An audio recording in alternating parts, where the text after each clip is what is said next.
How's it going, everyone? Sir Douglas of the Argos Fancast here once again, and today we're going to, upon sober review, the Argos 39, the Calgary Stampeders 25 in, I don't know, if you ask me, a pretty good game for Toronto. So let's get into it. But first off, I want to mention traffic. Somehow it's getting worse. It's getting a lot worse, and Friday night was no exception. No, I mean right at kickoff. I mean the stands were more sparse than usual, and they actually filled up as the game went on. So I mean, I know a lot of people chirp on us for attendance, and I know Toronto fans tend to use everything under the sun as an excuse. But traffic is very quickly becoming one of them. If the city of Toronto, like, let's put it this way, I know I only have a lot of virtual experience and everything, such as like games like Madden and Sim City and God knows what else, and every other and a lot of other strategy games. But I mean, come on, Toronto, the province, got to figure this stuff out because it's getting worse by the day and by the year. But anyway, let's move on to the game.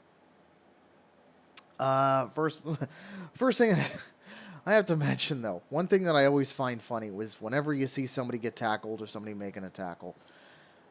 When somebody, I don't know, it's always funny when somebody comes up with a big old chunk of turf in the helmet, and Mason Pierce made me chuckle because that was the first play or the first tackle of the game that he made. Mason Pierce comes up and big old chunk of turf in the helmet. I always love seeing that. It's always funny. Calgary's first drive of the game ended up with a punt single. It actually pretty nice punt. It actually bounced off the upright, and Janarian Grant couldn't take it out of the end zone. So an early 1-0 lead for Calgary. Toronto, on the other hand, Kevin Mittal, he was on the first Argo drive. He actually made a pretty good impact on that, and let's put it this, and it set up Nick Arbuckle to Mackay Polk absolutely wide open in the end zone. You could have driven a Honda CRV through the separation that he got. And it was a 7-1 lead for Toronto. Calgary, however, came right back. Jake Mayer, Cam Eccles, and he had a great second effort to reach the end zone, making it, and Calgary just answers right back, and they take once again a 1-point lead, making it 8-7. And then it kind of got a little, a little stally, but there's with regards to scoring, but my goodness, there were some good points. John Haggerty. It was basically on the next possession that the Argos had, the 2-and-out. John Haggerty. He kicked it from his own 15, and it got it to the Calgary 20.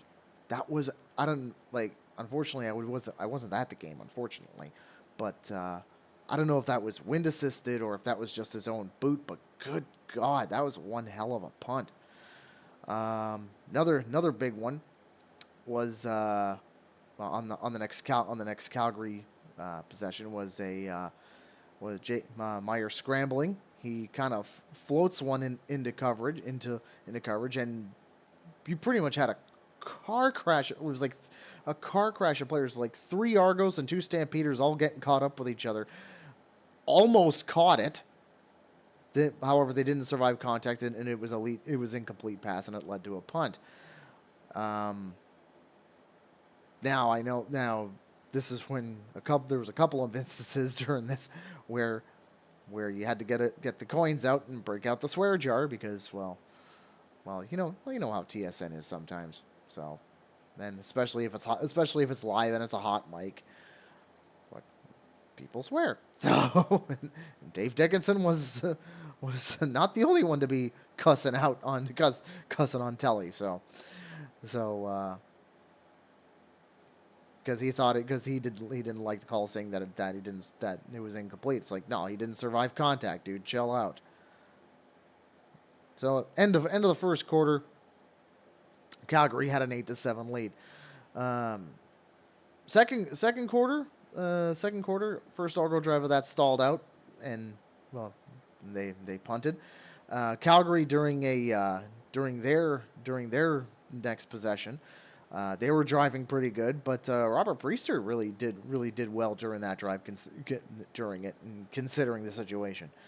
Calgary gets within field goal range, and finally we see that Rene Paredes is human. He missed his first field goal of the season after hitting like 27 or 28 in a row or something like that, or something along those lines. I think it was like a mid-20s in a row. And he actually just missed it by donging it off the post. So what a way to miss it. I mean, it's the only time you actually don't score any points in a CFL game with regards to a field goal, because it's like if you put it through clean, it's 3. If you don't put it through clean, if you miss it, it's 1. If you hit the post, you get nothing. If you ask me, if you hit the post, you should at least get 1 point. If you ask me, because it's a lot harder to hit the post than it is to miss it or to put it through. For Toronto, though, I noticed that during the second quarter, missed tackles still seem to be an issue, and that actually led itself to something a little bit later I'm going to talk about. Both teams ended up trading punts, and then near the end of the quarter, Nick Arbuckle, the Toronto quarterback for this game, Cameron Dukes, I think he might have been nursing something, but he pretty much threw a guaranteed interception. He threw it right to Micah Awe. However, it slipped out of his hands. It ended up being a tip drill, but a tip drill to your own other player, which is Demario Houston. He ended up picking it up, dropping it, and ended up going to that was at midfield. Ended up returning it pretty good. And then, of course, Peyton Logan, real easy, right in the end zone to pretty much end the quarter. Well, almost end the quarter anyway, because there was like 20 seconds left on the clock. So, and extra point was good. 15-7 lead for Calgary. And then off that kickoff, Janarian Grant had a great return, but unfortunately, it was negated by a hold, and that was the end of the first half. So, Calgary leading 15-7 at halftime. I don't know at this point, it's like, well, it means the CFL. Nobody knows what the hell's going to happen. So, start of the third quarter came along, and once again, it was Janarian Grant off the kickoff, and he had this time it was clean. It was a nice, awesome return to the Calgary 42-yard line. Incredible. Then we get something a little weird happening, and I mean, especially in a week where the referees and the command center are all under a big microscope, especially after Thursday night's game with Saskatchewan and Ottawa, which I still haven't seen yet. I have to watch. I just wanted to watch that final play to see what was going on. But anyway, Kadeem Carey was running with the ball. He actually goes airborne, and it was actually stripped from him while he was in the air. So when he hit the ground, the ball was loose. Cameron Judge, a.k.a. Atreus from God of War Ragnarok, picked up, recovered, actually... I know, he's the son of Chris Judge, the voice of the current voice of Kratos. I'm sorry. Anyway, so he recovered it, and ran and started running with it, and this happened at the Calgary 15, and the play was blown dead around the 25-yard line. So it was blown extremely late by the referees on the field.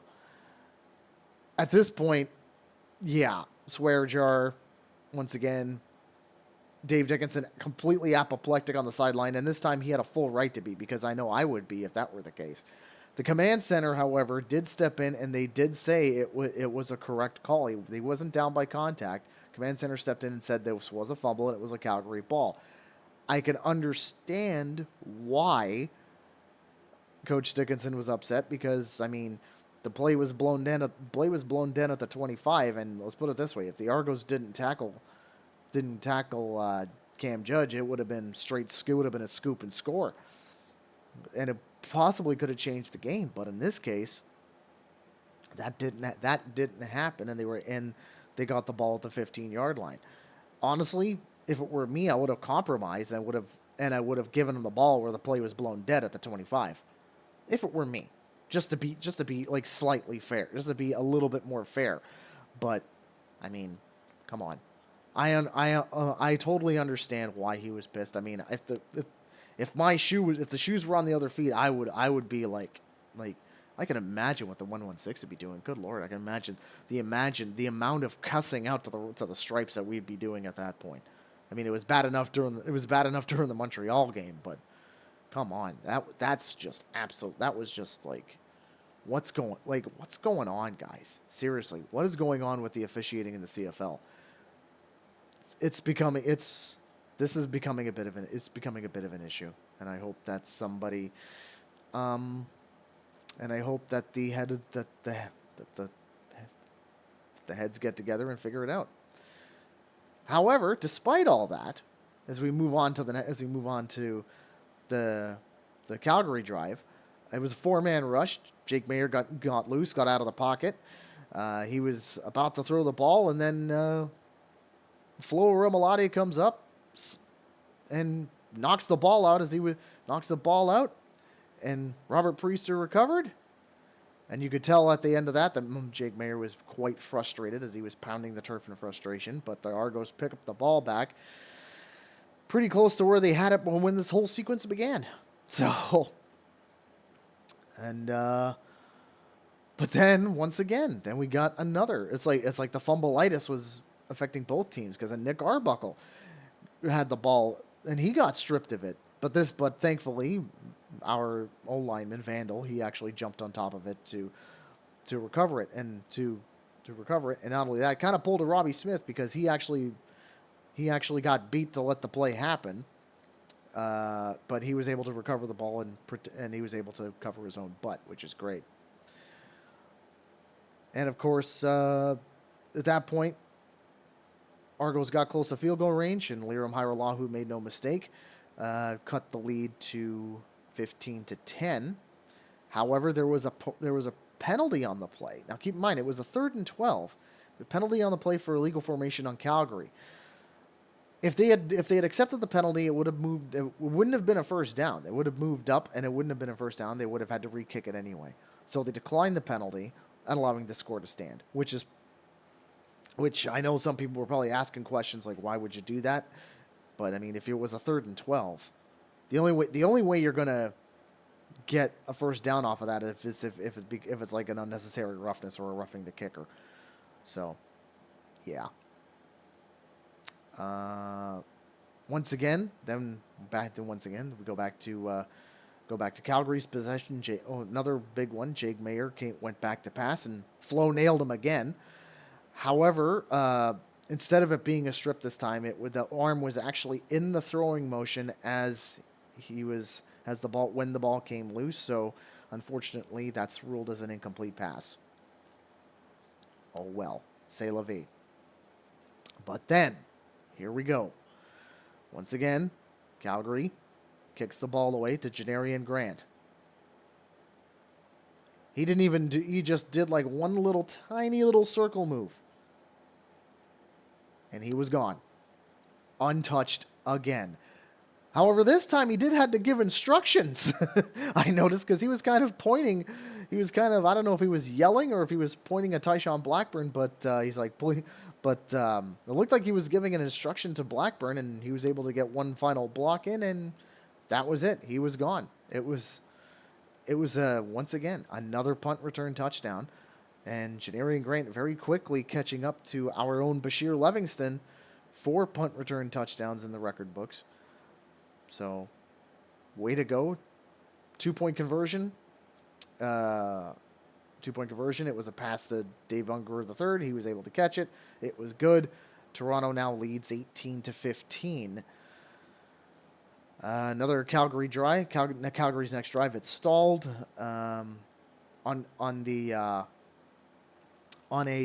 Toronto's next drive. I thought this was kind of funny. It was a second and 4. Arbuckle had a deep throw to DeMonte Coxey. Funny thing is, the referee went to throw the flag for DPI, and you kind of see him do the motion for the throw, and there was no flag because the flag fell out of his pocket at the turf. So he had to actually. So he threw it. He's like, oh crap! Went over, picked it up, then he threw it. so that was actually kind of funny. But it was defensive pass interference, so they were able to get the spot of the ball foul. And then another Liram Hiralahu field goal. Argos take the lead 21-15. End of 3 quarters. Argos are now in the driver's seat, and I'm still thinking yeah, no lead is safe, and that's the mantra of the CFL, and it is still absolutely true. And then we got another kind of weird sequence here, and this is the kind of sequence that really gets on my nerves. Okay, Jake Meyer finds Reggie Begelton, right? Standard stuff, no problem. But then the Argonauts somehow, in some way, it basically kind of like how orange cats are supposed to have like one brain cell that they all share. In this case, it wasn't really that; it was more tackling ability. Because Mason Pierce and let's just go right down the line. Mason Pierce missed. Deshaun Amos missed. Benji Franklin missed. Robert Priester tried a suplex and he failed. So Fraser Sopik, no. Deshaun Amos again, no. Finally, with Royce Metier, they were able to get Reggie Begelton down. He got the ball at the 30 and took it all the way to the 2. What the hell, guys? Like I said, it's like, did your tackling ability go away when the fumbleitis came in? Goodness gracious. Of course, that led to a Calgary touchdown. Stevens with the easy quarterback sneak. Calgary takes the lead 22-21. Well, 2 and out for the Argos, but then, or not 2 and out, but Argos possession didn't go anywhere, and then here we go. Once again, Jake Mayer and Deshaun Amos he just cut it in perfectly. Just got it, gone, pick 6. It was just absolutely picture perfect because he was untouched going into that end zone. No one was going to get him. And then Kadeem Carey on the 2-point conversion, it was good. So 29-22 Toronto. And now, okay, 3rd and 1. Okay, Calgary was doing this all game. 3rd and 1. Stevens comes in, puts it up the middle, no problem. On this play, I don't know what you were thinking. I don't know what he was thinking, but this time he decided to go left. Fortunately, Ralph Hawley was there, wrestled him to the turf, didn't even make it the line of scrimmage, turnover on downs. Good job. Good job. The ensuing possession then, Toronto got it within field goal range. Liram Hiralahu, no mistake again. Now Toronto was a 10-point lead, 32-22. Calgary came back, got a field goal, 32-25. We're now inside the final 3 minutes. On a play where Nick Arbuckle hit Dave Unger III. I don't know about you, but it was one of those things where Arbuckle kind of got clotheslined. Luckily, it wasn't like a stiff, like Stan Hansen style lariat. No. It was just like arm out and caught him up in the face. There was no call for it. Be quite honest, he got the play off. We got the first down yardage anyway. But if you call that, that's a 15-yarder. And it should, it's rough on the pass. Normally, it's rough on the passer all day long, but in this case, yeah. I can understand the referees are getting a little flag shy, especially now with stuff like this, with stuff that's been going on. Let's put it this way: in Toronto drives, you had a Kadeem Carey with a nice 26-yard run. Yeah, Deonta McMahon with another 10-yard run, and then close to the end zone. Well, Kadeem Carey just broke Cam Drudge straight into the end zone. No ifs, ands, or buts. Extra point good. Toronto takes their final score of the game and makes it the final score of the game. 39-25, the final. Well, I think they took everyone's advice from everyone's advice last game, because I know the last game Ryan Dinwiddie did apologize for the play calling. That's kind of the reason why I didn't do that. I didn't do an upon silver review for the last game against Calgary, and I'm not going to do one because you guys have the live stream. You guys know exactly what happened. I'm not going to go through it, even though I was kind of drunk watching it, but whatever. Like I said, Ryan Dinwiddie at the post game presser on Sunday apologize for that. And boy, did he ever apologize, because he took advantage of Calgary's crappy run defense. And we honestly have the best. I find it weird that the reigning MOP has been on the shelf for half the season. And we go out and we get a much better run offense. I find that amazing. I find that amazing that the Argos were able to do that. Of course, if you looked on social media, I know some Calgarians were scapegoating the referees for the loss. Shocker. I mean, let's face it. Whenever anybody loses to the Argos, there's no mistake when people say, "Oh, my refs must have helped them. Oh, they want Toronto to win." Man, no, you just got beat by a better team. Go home. You know what I mean? Now, who would have thought? Now, when I said at the beginning of the season, I never would have thought the Argos are 5-4, and at this point, Chad Kelly's return to the team is imminent. If you asked me at the beginning of the year, like, would you be happy with 5-4?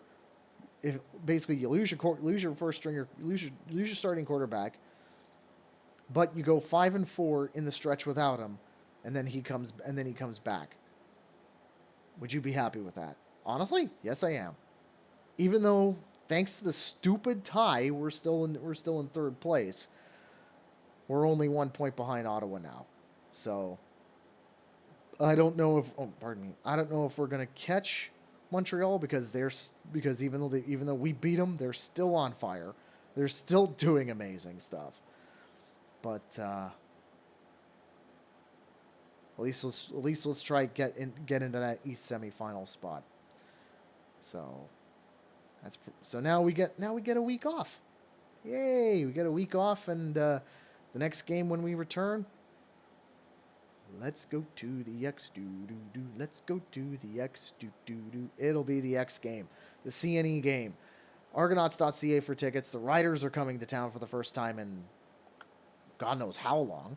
It's been a while, because every time we face the Riders, we're doing a touchdown Atlantic, or we're doing a touchdown Flin Flon or something like that. I have no idea.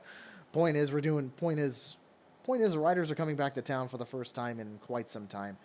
And it's gonna be the game where if you get your tickets to the Argo game, you're getting into the CNE for free. So you get to go in there, and I think I remember correctly. I think the admission last year was like $20, $25, something like that. I wouldn't be surprised if it goes up to 30 this year. But at least with that, I mean, you get into the grounds. You can go to the food building and get yourself a deep fried Mars bar. Get access to the beer gardens on the grounds. You get access to everything that the CNE has to offer, because I know they usually tend to have butter sculptures and some areas where you can go and get yourself a nice big old stuffed animal, thanks to the games that are there, and maybe and a lot of other things too. They also have some good shopping options there as well. But if you're going, that's like I said, that's gonna, like, the CNE game's usually a very good one for us, usually a very good one for the crowd, and it's going to be even more so, especially with the Riders coming to town. So there's going to be a lot of Rider green, but they're going to feel right at home, because it's Toronto's fall fair. It's Toronto's fall fair, so they're going to feel right at home, because it's going to have a very rural feel in the most urbanized area of the country. So go check that out. Like I said, Argonauts.ca for tickets. That's going to do it for me for this week. I don't know what I'm going to do for the bye week this week yet. I might do something. I might not do something. I know last time I did Tailgating 101 video. I don't know. I haven't really decided what I want to do this time, so I'm going to leave it as a surprise. So as always, like, comment, subscribe, and I'll see you next time with something. Or if I don't do anything and just take the week off, I'll see you for the preview against the Saskatchewan Roughriders. Till then, take care, everyone. Have a good one. Take it easy.